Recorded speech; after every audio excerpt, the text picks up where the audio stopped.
Hello class, this week we're going to go into Module 7 and we're going to move from the Golden Age into the Silver Age. Okay, and first thing we want to do is we want to talk about the importance of Stan Lee. Okay, so although most of you probably know Stan Lee from his humorous cameos in the Marvel Cinematic Universe films, his history with and importance to Marvel goes way beyond that. So if we travel back to 1941, young Stanley Lieber, all of 19, and just recently promoted from errand boy to story writer, has just been installed as interim editor of Timely, which would later be Marvel Comics.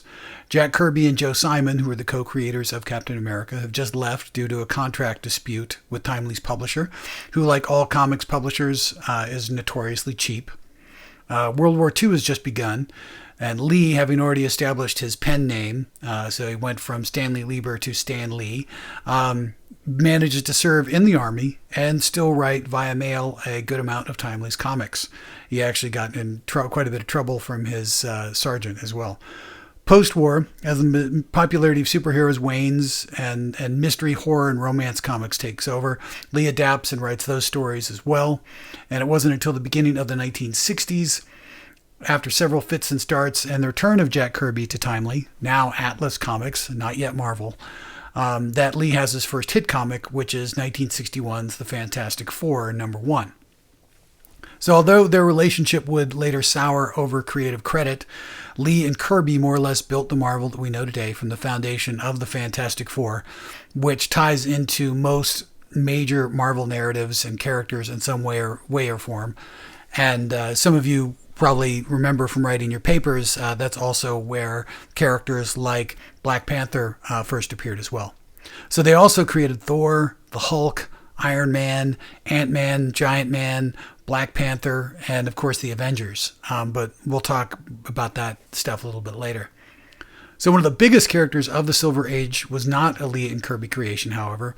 So Lee tapped Steve Ditko, who was a younger artist, to create a new, younger character with normal teen problems and fears.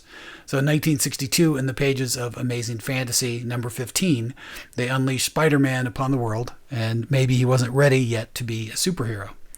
The Spider-Man was different, which contributed to his comic's immediate success and his enduring popularity, if your favorite superhero discussion entries have anything to go by, or are anything to go by. So Peter Parker was an angsty, unpopular kid, like many of us are or were, and he had to grow into the superhero role the hard way. So most of you already know the origin story per the numerous cinematic reboots, but the essence is that Peter Parker had to experience great loss. So Uncle Ben, of course, has to die because of Peter Parker's malfeasance, irresponsibility, whatever you want to say. But he's probably dancing in comic heaven with Martha Wayne and various other dead relatives.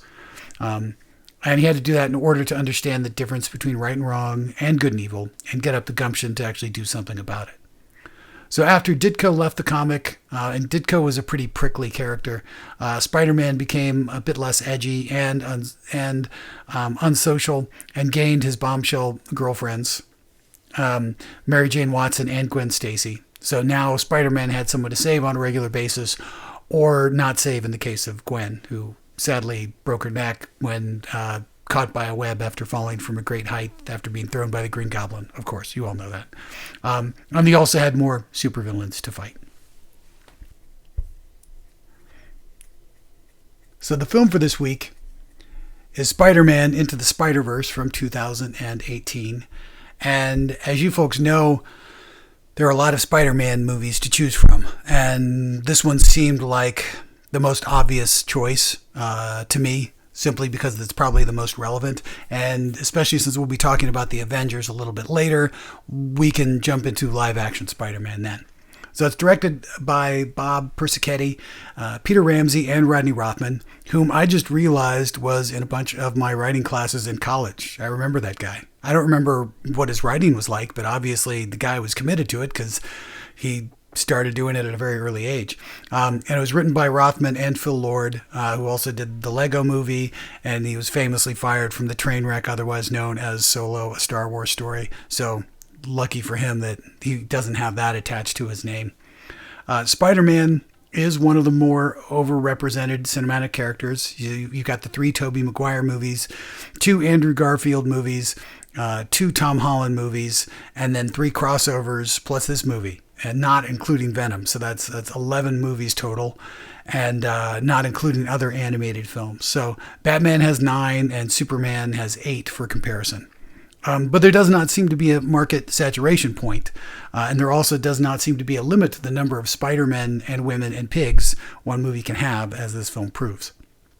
So the comic origin for this particular movie, as I said before, the comic character Spider-Man was created by Stan Lee and Steve Ditko, with some involvement by Jack Kirby, who did the first cover in 1962, because Kirby always did the more manly covers that Stan Lee liked.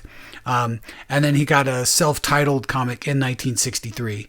And Miles Morales first appeared in 2011 in the Ultimate Spider-Man series.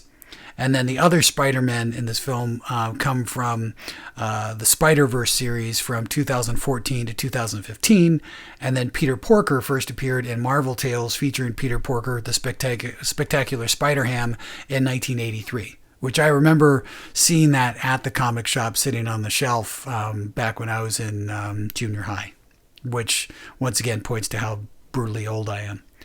So the synopsis, young Miles Morales, bitten by a radioactive spider, as all Spider-Men are, is forced to quickly learn how to be a Spider-Man when he encounters the original Peter Parker.